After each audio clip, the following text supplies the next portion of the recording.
Hello friends, hi, അസ്സാം വലൈക്കും. ഞാൻ രാവിലെ തന്നെ എണീറ്റ് കുളിച്ച് ഒരുങ്ങി പുതിയ ഡ്രസ്സൊക്കെ ഇട്ട് നിൽക്കുക കേട്ടോ, പള്ളിക്ക് പോകാൻ വേണ്ടിയിട്ട് ഈദ്ഗാഹ് കൂടാനേ. ആദ്യത്തെ പെരുന്നാൾ നമസ്കാരത്തിനാട്ടോ ഞാൻ പോകണം. എൻ്റെ ലൈഫിന് ഇതുവരെ പോയിട്ടില്ല. അതിൻ്റെ ഒരു സന്തോഷം കാര്യങ്ങളൊക്കെ എൻ്റെ മുഖത്ത് കാണാം ഗൈസ്. അപ്പോൾ ഈ പള്ളിക്കാട്ടോ നമ്മൾ പോകണം, സ്ഥിരമായിട്ട് പോണ പള്ളി തന്നെ കേട്ടോ. അപ്പോൾ ഞാൻ വിചാരിച്ചു കുറച്ച് ആൾക്കാരെ ഉണ്ടാവുള്ളൂ. നോക്കുമ്പോൾ മൊത്തം പിരിവാരാണ്. ഇതിൻ്റെ പുറത്തും അകത്തൊക്കെ പിരിവാർ തന്നെ. അപ്പോൾ നോക്കുമ്പോൾ ഫുൾ ആൾക്കാരാട്ടോ. മുകളിലത്തെ നിര മൊത്തം ഫുള്ളായതുകൊണ്ടാണ് താഴത്തെ ഫ്ലോറിൽ വന്നിരിക്കുന്നത്. അപ്പോൾ കുറച്ച് കഴിഞ്ഞാൽ ഇവിടെ ഒന്നും സ്ഥലം ഉണ്ടാവില്ല കേട്ടോ, തുടങ്ങിയിട്ടേ ഉള്ളൂ പരിപാടി. അപ്പോൾ നമ്മുടെ ഈ ഈദ്ഗാഹില്ല മൊത്തം ഇന്ത്യയിലായിരുന്നു. ഇന്ത്യയിലായതുകൊണ്ട് എനിക്ക് മുഴുവനൊന്നും മനസ്സിലായില്ല, കുറച്ച് മാത്രം മനസ്സിലായിട്ടുള്ളൂ. കാരണം ഓരോ സ്ഥലത്ത് ഓരോ ഭാഷയിലല്ല നടത്തുക. ഇവിടെ എന്തായാലും ഹിന്ദിക്കാരായതുകൊണ്ട് ഹിന്ദി ഭാഷയല്ല, മറാഠിയിലായിരിക്കും. അപ്പോൾ അതുകൊണ്ട് കുറച്ചൊക്കെ എനിക്ക് മനസ്സിലാവുന്നുണ്ട്, കുറച്ചൊന്നും മനസ്സിലായില്ല. അങ്ങനെ ഇരിക്കുകയാണ് ഗൈസ്. അപ്പോൾ ഇതൊക്കെല്ലാം കഴിഞ്ഞ് ഇറങ്ങണ തിരക്കാട്ടത്. അമ്മാതിരി തിരക്കാണേ. ആൾക്കാരെ കൊണ്ട് നമുക്ക് സത്യം പറഞ്ഞാൽ ഇത് എങ്ങനെയൊക്കെയാണ് വെളിയിലോട്ട് പോയതെന്ന് എനിക്കും പഠിച്ചവനും മാത്രമേ അറിയുള്ളൂ. അമ്മാതിരി തിരക്കാട്ടോ. ഒരു വീഡിയോ പോലും മര്യാദയ്ക്ക് എടുക്കാൻ പറ്റുന്നില്ല, കാരണം ആൾക്കാർ ഇങ്ങനെ നോക്കുകയാണ്. നമ്മളൊരു വീഡിയോ എടുക്കുമ്പോൾ തന്നെ ആൾക്കാർ ഇങ്ങനെ നമ്മളെ മുഖത്തൊക്കെ നോക്കിയിരിക്കും, അല്ലെങ്കിൽ നമ്മളെ ഇതിലോട്ട് ക്യാമറയിലോട്ട് നോക്കിക്കൊണ്ടിരിക്കും. അത് വല്ലാത്തൊരു ചമ്മലാട്ടോ. അതുകൊണ്ടാണ് മര്യാദയ്ക്ക് എടുക്കാൻ പറ്റാത്തത്. അപ്പോൾ ഞാൻ നോക്കുമ്പോൾ ആൾക്കാർ ഫുള്ള് ഇതേപോലെ എന്നെപ്പോലെ തന്നെ ഫോണും പിടിച്ച് നിൽക്കണ്ടേ. എല്ലാവരും വീഡിയോ എടുക്കാൻ വേണ്ടിയിട്ട്, സെൽഫി എടുക്കാൻ വേണ്ടിയിട്ടാണ് എല്ലാവരും ഫോണും പിടിച്ചിരിക്കുന്നത്. അപ്പോൾ ഞാൻ എങ്ങനെയെങ്കിലുമൊക്കെ ഇതിൻ്റെ അകത്തുനിന്ന് ഇറങ്ങാൻ വേണ്ടിയിട്ടാണ് ഇങ്ങനെ തിരക്കി നിൽക്കുന്നത് കേട്ടോ. കാരണം പോണില്ല. ഞാൻ വീഡിയോ എടുക്കാൻ നിൽക്കുമ്പോൾ എൻ്റെ ബാക്കിൽ ഒരു വലിയപ്പ വന്നാണ്ട് ഇങ്ങനെ ഫോണൊക്കെ നോക്കുന്നുണ്ട്. അത് കഴിഞ്ഞാണ്ട് ഞാൻ ഇവിടുന്ന് എങ്ങനെയൊക്കെ വെളിയിലോട്ട് ഇറങ്ങിയിട്ട് എനിക്ക് ഒരു സെൽഫി എടുക്കണമെന്നുണ്ടായിരുന്നു. പക്ഷെ മര്യാദയ്ക്ക് സെൽഫി ഒന്നും കിട്ടിയില്ല കേട്ടോ. പക്ഷെ ഇതിൽ നമ്മൾ ഫ്രണ്ട് വന്നിട്ട് ഈ പള്ളി ഒന്ന് കാണിക്കാൻ വേണ്ടിയിട്ടാണ് നിൽക്കുന്നത്. പക്ഷെ ആൾക്കാരോട് എനിക്ക് സത്യം പറഞ്ഞു കഴിഞ്ഞാൽ ക്ലിയർ ആയിട്ട് കിട്ടുന്നില്ല, അമ്മാതിരി ആൾക്കാർ. അപ്പോൾ ഇനിയിപ്പോൾ നേരെ എങ്ങോട്ടാണ് പോകണം ഇങ്ങനെ ആലോചിച്ചിരിക്കുക കേട്ടോ. പക്ഷെ എനിക്കറിയുന്ന കുറച്ച് ആൾക്കാരവിടെ ഉണ്ട്. ഞാൻ പോയിക്കൊക്കെ ഞാൻ സലാം കൊടുത്ത് ഇത് വിശ്വസമൊക്കെ പറഞ്ഞ് അങ്ങനെ അവിടെ നിന്നൊക്കെ ഇറങ്ങി ഞാൻ ഡ്രസ്സൊക്കെ മാറ്റി ഗൈസ്. ഇപ്പം എങ്ങോട്ടാണ് പോകണം അറിയുമോ? പ്രധാനമായിട്ട് പോകണ സ്ഥലമുണ്ട് കേട്ടോ, ഫുഡ് കഴിക്കാൻ വേണ്ടിയിട്ട്. അപ്പം നമ്മൾ ഇങ്ങോട്ടാണ് പോകണം. ഇവിടെ നമുക്ക് എന്ത് ചിക്കൻ ബിരിയാണിയാണ്, പേര് മറന്നുപോയി. ഈറ്റ് ക്ലബിലായിട്ട് എത്തിയേക്കുന്നത്. ഈറ്റ് ക്ലബിൽ 30% ഓഫറൊക്കെ ഉണ്ട് ഗൈസ്. അപ്പോൾ ഇവിടെ വന്ന് നമ്മൾ ഇവിടെ പിസയും കാര്യങ്ങളൊക്കെ ഉണ്ട് കേട്ടോ. അപ്പോൾ എനിക്ക് പിസ ഒന്നും വേണ്ട, ഞാൻ ബിരിയാണി പറഞ്ഞു. ഇവിടുത്തെ ബിരിയാണിയുടെ സ്പെഷ്യൽ ഉണ്ട്. ഇവിടെ നമുക്ക് 30% ഓഫർ കിട്ടും. ഇവിടെ 99 സ്റ്റാർട്ടിങ് ആണ് ബിരിയാണി കേട്ടോ. 99 ആണ് ബിരിയാണി. അതും നല്ല അടിപൊളി മുഗൾ ബിരിയാണി ഗൈസ്. നിങ്ങൾ ആരെയും കഴിച്ചിട്ടുണ്ടോ മുഗൾ ബിരിയാണി? കഴിച്ചിട്ടില്ലെങ്കിൽ മസ്റ്റായിട്ട് കഴിക്കേണ്ടതാണ് മുഗൾ ബിരിയാണി എന്ന് പറയുന്നത്. സാധാരണ ബിരിയാണി അല്ല, നല്ല അടിപൊളി അടാറ് ടേസ്റ്റാണ്. ഞാൻ ആദ്യം വലിയ എക്സ്പെക്റ്റേഷനൊന്നും ഇല്ലാതെ കയറിയതാണ് കേട്ടോ. പക്ഷെ ആ ബിരിയാണി ഒന്ന് കഴിച്ചിട്ട് ഞാൻ രാത്രിക്ക് 2 കൂടെ പാർസൽ മേടിച്ചു. അതാണ് ഏറ്റവും വലിയ ഹൈലൈറ്റ്. അപ്പോൾ അതിൻ്റെ ഒരു ക്വാണ്ടിറ്റിയും അതിൻ്റെ ഒരു ക്വാളിറ്റിയും കൊണ്ടായിരിക്കുമല്ലോ ഞാൻ രാത്രിക്ക് 2 ബോക്സ് പാർസൽ വാങ്ങിയത്. അപ്പോൾ അതിൻ്റെ വിശേഷങ്ങളൊക്കെ ഞാൻ പറഞ്ഞുതരാം. അപ്പോൾ ഇതിൻ്റെ അകത്ത് ചെറിയൊരു റൂമാണ്. ഈ റൂമിൽ കുറച്ച് പേർക്ക് ഇരുന്ന് ഫുഡ് കഴിക്കാം കേട്ടോ. അപ്പം ഇവിടെ ചെറിയ സൗകര്യമേ ഉള്ളൂ. കുറച്ച് പേർക്ക് 4 പേർക്ക് ഇരുന്ന് ഭക്ഷണം കഴിക്കാൻ സൗകര്യമേ ഉള്ളൂ. പക്ഷേ സംഭവത്തിന് നല്ല സെറ്റാണ്. വേറെ ആരും നമ്മൾ ശല്യം ചെയ്യാനില്ല.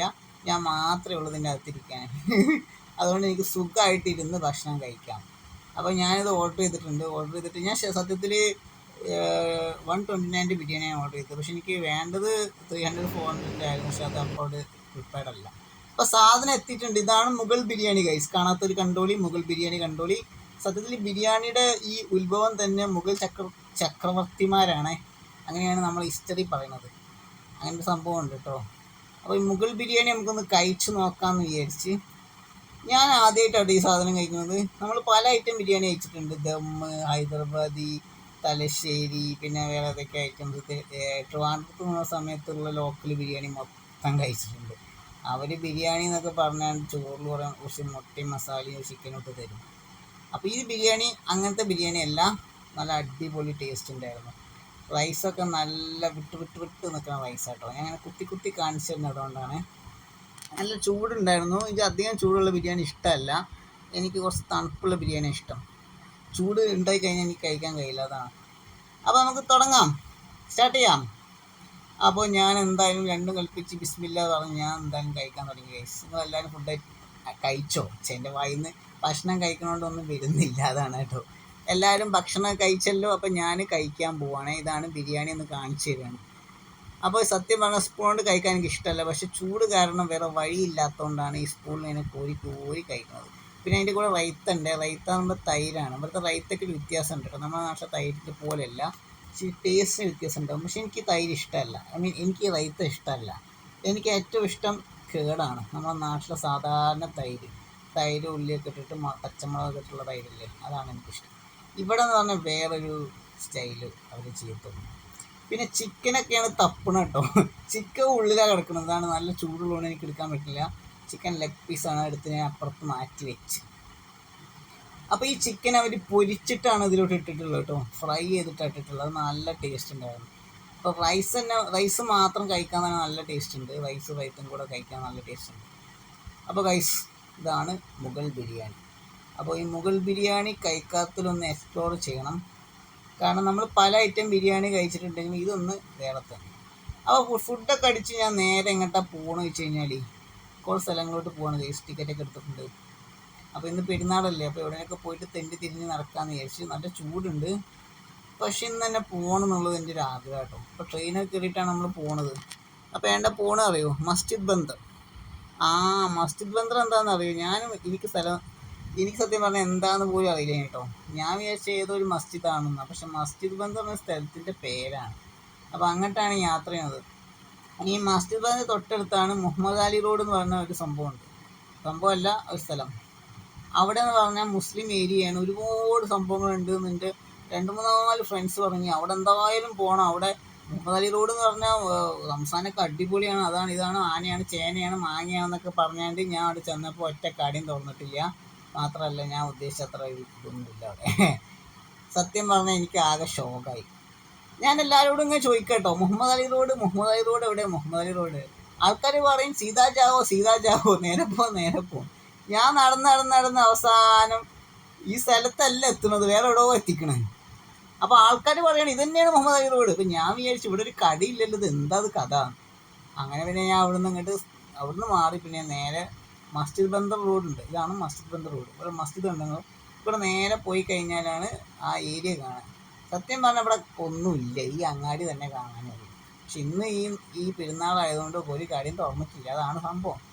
സത്യത്തിൽ റംസാൻ്റെ ആ സമയത്തൊക്കെ വൈകുന്നേരം വന്നാലാണ് ഇവിടെ ഒരു ഉത്സവം പോലെ കടകളൊക്കെ തുറന്ന് നല്ല തിരക്കും കാര്യങ്ങളൊക്കെ കാണാൻ പറ്റുള്ളൂ. ഞാൻ ഈ പെരുന്നാളിൻ്റെ രാവിലെയല്ല, ഉച്ചയ്ക്ക് ശേഷം വന്നാൽ എല്ലാവരും കിടന്നുറങ്ങണ നേരത്താണ് ഞാൻ ഈ തെണ്ടാൻ വേണ്ടി പോകുന്നത്.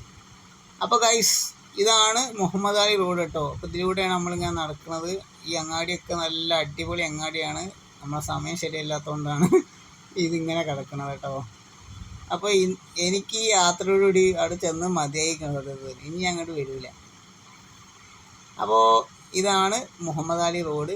നേരെ പോയി കഴിഞ്ഞാൽ മസ്ജിദ് ബന്ദറാണ്. ഗൈസ്, ഞാൻ ഇപ്പോൾ നിൽക്കുന്നത് മുഹമ്മദ് അലി റോഡിലാണ്. മുംബൈയിലുള്ള ഒരു ഫേമസ് ആയിട്ടുള്ള ഒരു സ്ഥലമാണ് മുഹമ്മദ് അലി റോഡ്. അപ്പോൾ റംസാനും ഇഫ്താറൊക്കെ ആകുമ്പോൾ ഇവിടെ ഭയങ്കര റഷാണ് കേട്ടോ. കേട്ടോ, സ്ട്രീറ്റ് ഉണ്ടെങ്കിൽ ഭയങ്കര റഷാണ്.